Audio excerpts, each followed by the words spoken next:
John, we have 7. We're gonna get started. Okay, I'm still getting that echo.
John, can you unmute yourself on Teams?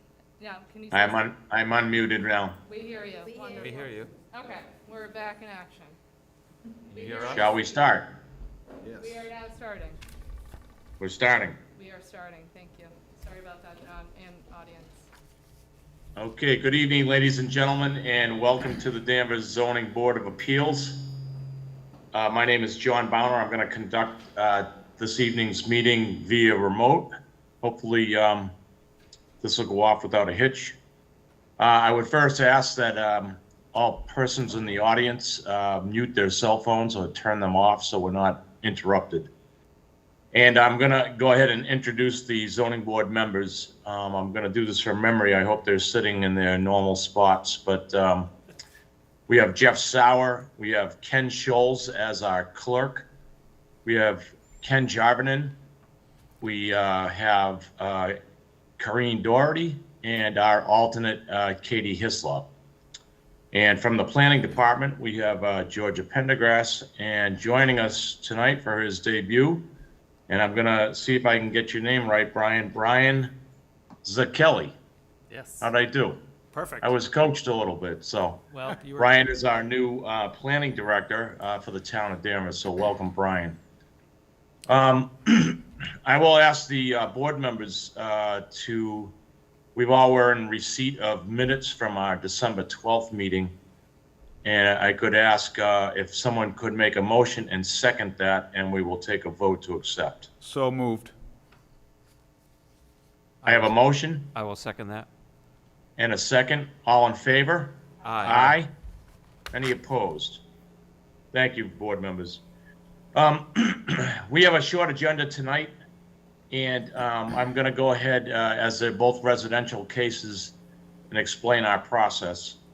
So the clerk will read your case, and once that case is read, we would ask that you come to the podium and present what it is you're trying to do. And please, especially this evening, for my benefit, and also Cable, speak into the microphone, clearly identify yourself, and tell us what it is you'd like to do. From there, I will turn it over to the zoning board members, and we will ask questions of your application. We will go right down through all the board members. If there's anybody there that would like to publicly comment, I would ask for public comment at that point. And from there, we will close the public hearing and turn it back over to the zoning board members for an open forum meeting deliberation. From there, you'll be able to see how we are leaning towards the case, and at that point, I can give you your options. I will tell you that if we deny your application, it's 2 years before you can bring it back before us again. So with that said, I think I've covered everything. I believe we are going to start the evening with a couple of continued cases. So Mr. Clerk, if you could read those in and read our continuance letters. Thank you, Mr. Chairman. Our first continued case is 42 to 44 Summer Street. It's zoned R2. Request for a special permit in accordance with Section 30 and for a finding in accordance with Section 3.12 of the Danvers Zoning Bylaw to allow the expansion of an existing grandfathered nursing home / memory care facility use to accommodate 30 additional nursing beds. Request is made by Danvers MC Owner LLC and Gambrell LLC, docket 22-4987. Mr. Chairman, we are in receipt of a letter from McCann and McCann dated December 28th. On behalf of the applicants, they request to continue this case to January 23rd of this year, signed Nancy McCann, Esquire. Okay, I have a motion to continue this to January 23rd. Could I get a second, please? I'll second that. Any further discussion? Hearing none, all in favor? Aye. Any opposed? Thank you. Mr. Clerk, our next case. Thank you, Mr. Chairman. Our second continued case is, 48 Cranebrook Drive, highway corridor zoned. Request for a use variance from Table 1 of the Danvers Zoning Bylaw to allow the use of an existing property to change from extended stay hotel to multifamily rental apartment.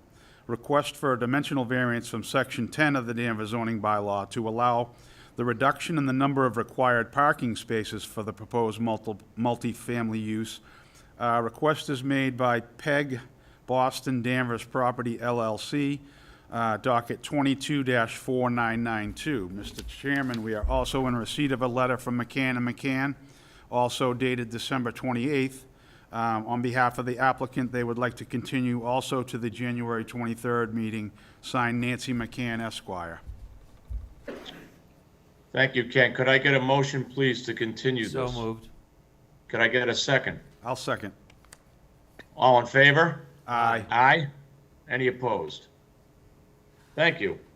Ken, moving right along, we'll Moving right go along. to our two residential cases that are on the docket. First regular item is 4 Coolidge Road, is zoned R2. Request for a dimensional variance from Table 1 of the Danvers Zoning Bylaw to allow the installation of a 16-foot by 32-foot in-ground swimming pool with a side setback of 5 feet where 15 feet is required. Request is made by Edward Lamphere, docket 22-5003. And thank you. Is someone present to present this case? Yes, I'm here, Edward Lamphere. Hi, Mr. Lamphere. And I just want to clarify before you get started. I did read your letter into town staff regarding apparently a prior variance, and I just want to speak on that before you get going. So you are correct that a variance is with the property for the life of the property. However, in this case, and the way that is noted by the town is it's recorded with the Registry of Deeds. In this particular case, there is no registration of that for some reason.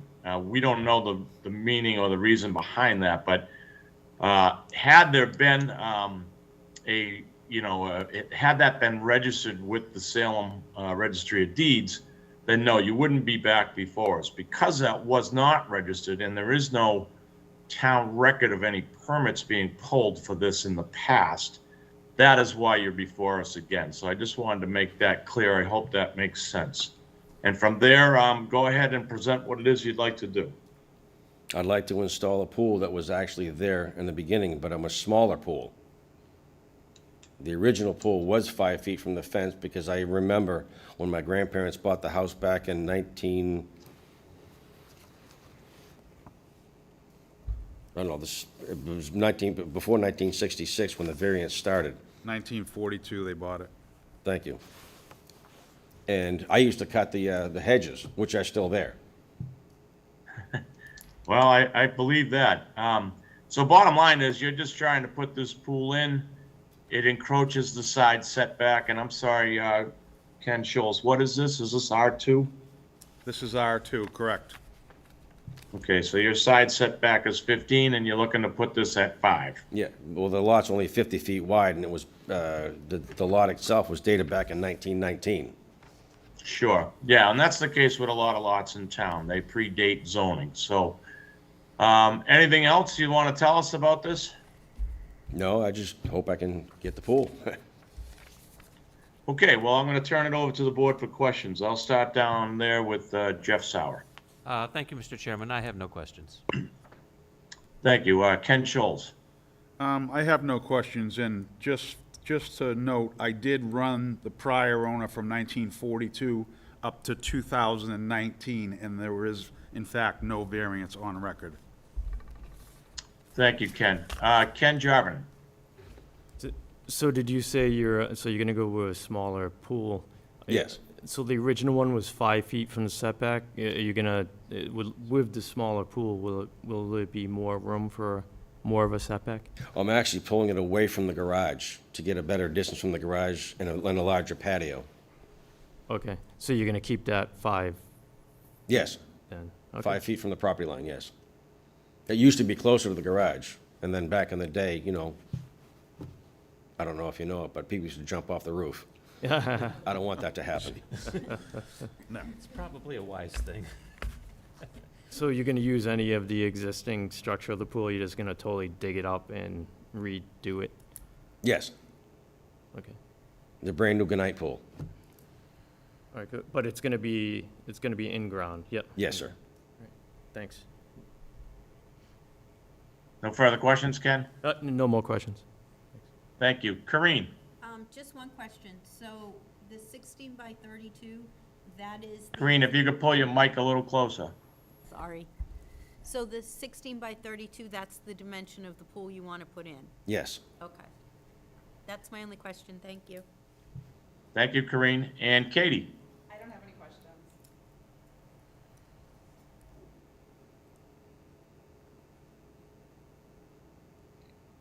I'm not hearing anything from Katie if she's speaking. She said no questions. No question. No questions. Thank you. I too don't have any questions. I think the bottom line is you're looking to do a 5-foot setback, and the size of the pool is detailed. Has this, Mr. Lampier, has this property, the property lines, are they surveyed, or are we just looking at a mortgage plot plan here? I had them surveyed, but they're not surveyed to the point where they can put the stakes in. I mean, I can spend the extra money if you want that. Well, I don't know. I think that's more along the lines for the building inspector, but, several times have we seen cases where people thought the lot line was in a certain location, and that wasn't the case. So obviously, we don't want to see you put your pool in and find out the lot line's off. But I guess I'll ask it, let me just ask it a little clearer. So currently, this lot has not been surveyed. It's been surveyed by the people that I presented to you by LeBlanc Surveying Associations. Okay, so it has been surveyed, and I think I'm Yes. seeing November 17th. Yes.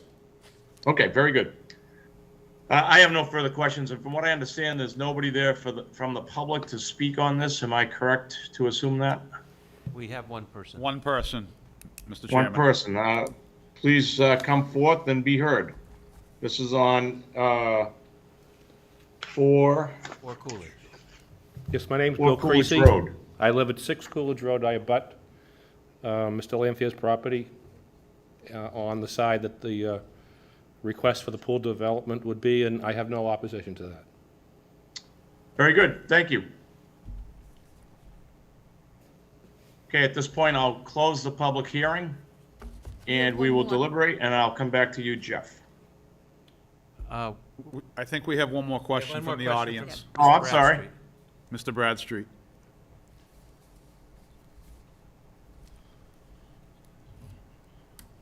Listen, you're gonna have to move a little quicker in the future. We got a national championship tonight. My apologies, good sir. Bill Bradstreet, Town Meeting Member, Precinct 1.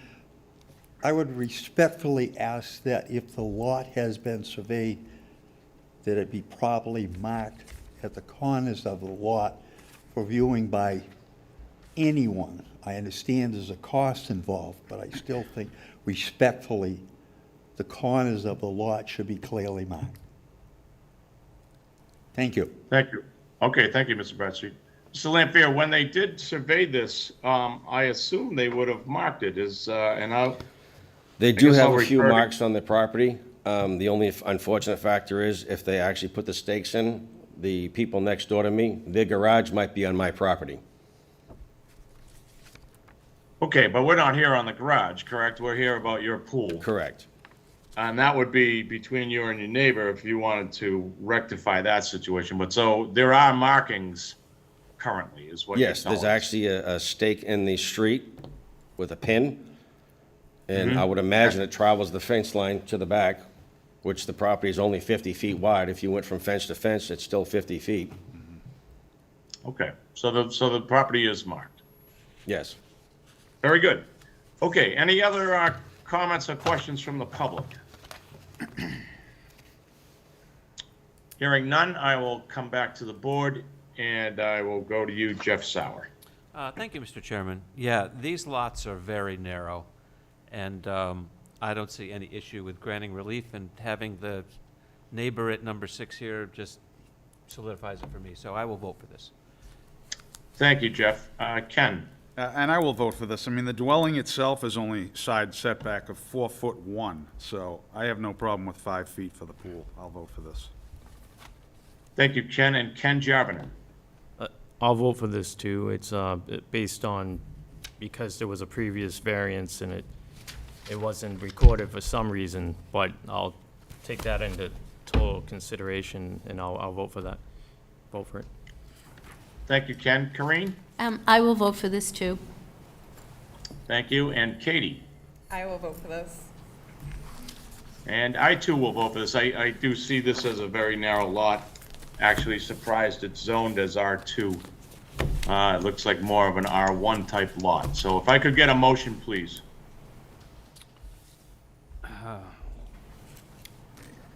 Mr. Chairman, I move to issue a dimensional variance from Table 2 of the Danvers Zoning Bylaw to allow the installation of a 16 by 32 in-ground swimming pool with a side setback of 5 feet where 15 is required.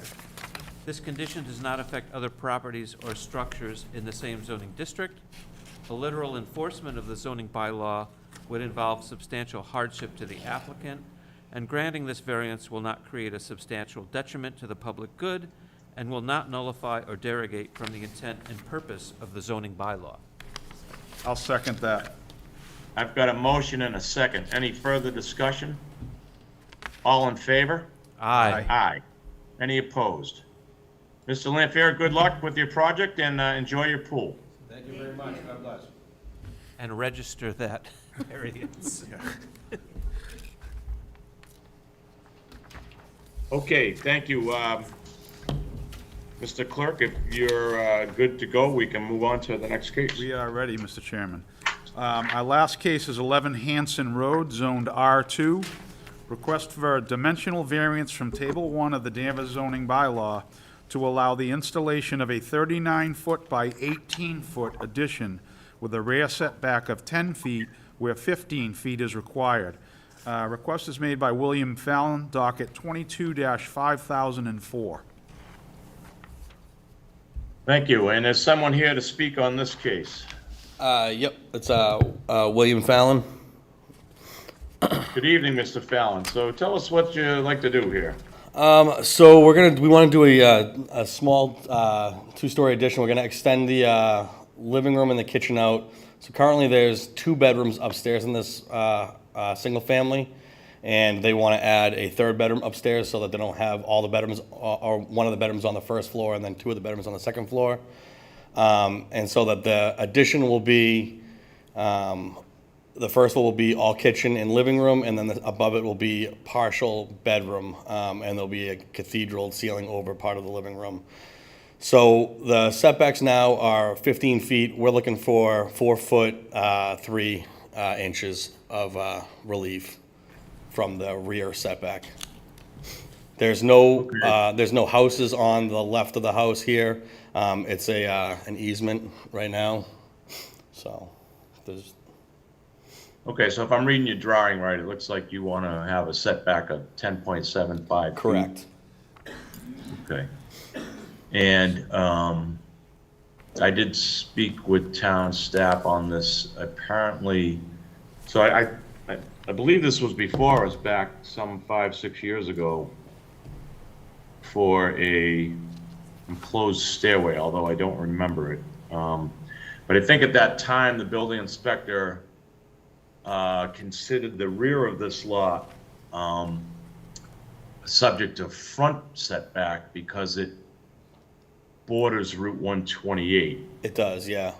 But the town has since changed its position on that and is allowing you to meet a rear setback. So that's for my fellow board members to understand that this is now a situation where that's a rear setback and not subject to frontage either.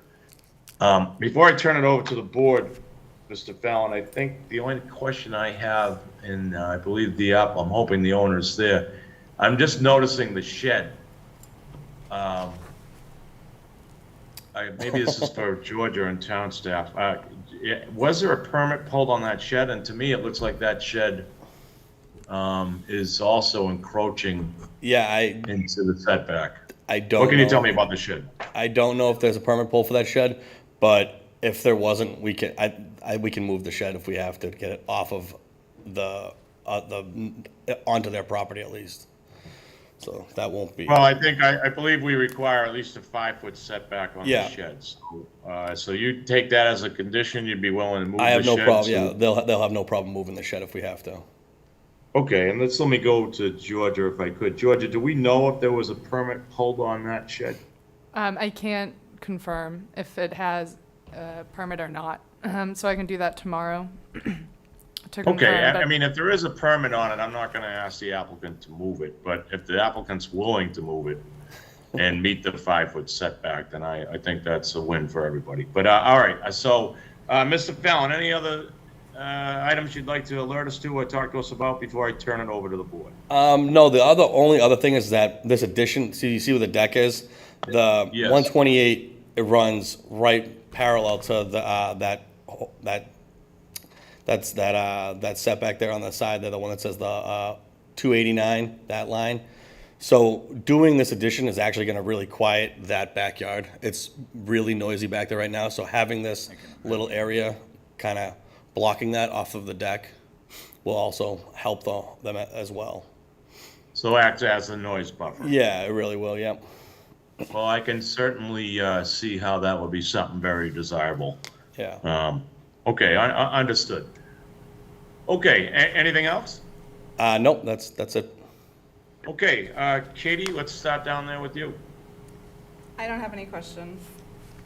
Thank you, Katie. Corinne? You don't have any drawings for the addition, do you? Not yet, no. I have a floor plan, that's it, really. It's real rough. I don't have it with me, but they like to get the approval before they go and spend the money on the architect. But I can show you what the rough floor plan is, if that's something that would interest you. The only reason why I'm saying that is if for some reason you want to change it after, once we grant you this, you would have to come back to change that. So it does set you in when we grant you this, as far as where it's going to be situated, because we're going to do it exact when we give you the... Correct, yep, no, understood. Yep, Okay. understood. All right. No issues, that was it. Thank you, Corinne. Ken, Jay. So I didn't see it listed, but is this R2? Yes. Okay, thanks. I have no other questions. Thank you, Ken. And Ken Scholes. I was going to ask about the shed like you did, but you answered that for me, so no other questions, thanks. That's good, Ken. You're the eyes in the back of my head. Jeff Sauer. Thank you, Mr. Chairman. I have no questions. I think the only question I had, Mr. Fallon, was, and I believe the drawing shows this, so you're not going to make this addition any wider than the existing house? Correct. And Yep. does that include the overhang? Yes, that includes the overhang. Okay, because we do include the overhang as part of the setback. Okay, and you'd be willing to take a condition to move the shed if, and I will say if, a permit hasn't been pulled? Yeah, I mean, I didn't... If a permit was pulled Yep. and it's grandfathered, then I'm fine with where it is. That's fine. Yep, But otherwise, this is a chance to get the shed in compliance as well. sure. Okay, any additional questions from the board members? I would just like to say, Mr. Chairman, I would prefer the shed be moved totally onto the property, whether or not it was permitted. It really should exist on the property. Yeah, a 5-foot setback, correct? Is that what you're asking? Any amount of setback, but right now it's showing over the line. Well, the town requirement's 5 feet, so as long as they come, so as long as this is 5 feet off of that rear property line, that would be up to code for the town. Yep. Mr. Chairman, if it's on the lot line, I can be willing to bet there was no permit pulled. I agree. Yes. Okay, well, I'm just surprised we didn't catch it in 2016, so it makes me think the shed was put there after the last variance, either that or we just missed it. Okay, no other questions from the board? I will go out to the public and I will rely on the board to tell me if anyone's there that would like to speak on 11 Hanson Road. Mr. Bradstreet? No questions from the audience. Thank you. Okay, I will start down there with you, Miss Katie. I would vote for those. Thank you, Katie. And Ken J. I'm sorry, no, Corinne Doherty. I would vote for this. And Ken J. I'll vote for this too. Ken Scholes. I have no problem, I'll vote for this. And Jeff Sauer. I will vote for this. And Mr. Fallon, I too will vote for this, provided we're going to put a condition on this that the shed meet town setback of 5 feet. No problem, I I appreciate don't it. Thank know you if very that- much. I don't know if, I guess I'll ask Georgia. Georgia, is that handled through a separate permit, or would that be part of this variance decision? So if there is a building permit and it is valid, no matter what, the board would like it seen on the subject property, is that correct? Following the setback, so that could be a condition of the variance, and then they would check in with the building inspector for a building permit to move the shed. Okay. Sounds good. Could I get a motion, please? Mr. Chairman, I'd like to present a motion to issue a dimensional variance from Table 2 of the Danvers Zoning Bylaw to allow the construction of a 39 by 18-foot addition with a rear setback of 10 feet where 15 feet is required. This condition does not affect other properties or structures in the same zoning district. A literal enforcement of the zoning bylaw would involve substantial hardship to the applicant, and granting this variance will not create a substantial detriment to the public good and will not nullify, or derogate from the intent and purpose of the zoning bylaw. And we would like to add the condition that the shed be moved 5 feet inside the rear setback line. Okay, and Jeff, just a point of clarification, because you said 10 feet, but I believe the applicant is It's looking for 10.75 feet. Okay, Is that 10.75, yeah, that's correct. Okay, so as amended, 10.75 feet with a condition that the shed be brought into compliance, which is 5 feet off the property line. I'll second I've got a that. motion, could I get a second? I'll second the motion. Any further discussion? All in favor? Aye. Aye. Any opposed? Mr. Fallon, good luck with the project, and I hope it goes well. Thank you very much. All right, and Mr. Brian Zakelli, I would say you had a nice, clean, smooth ZBA meeting to start your year with. They all So go like this, right? Yeah. It's all- they don't all go like this, but I'm sure you've had a long first day, and looking forward to getting home. So, with that said, could I get a motion to adjourn? So moved, Mr. Chairman. A second? All in favor? Aye. Good night, Danvers. Good night, Danvers. At Danvers. Good night. Thank you all.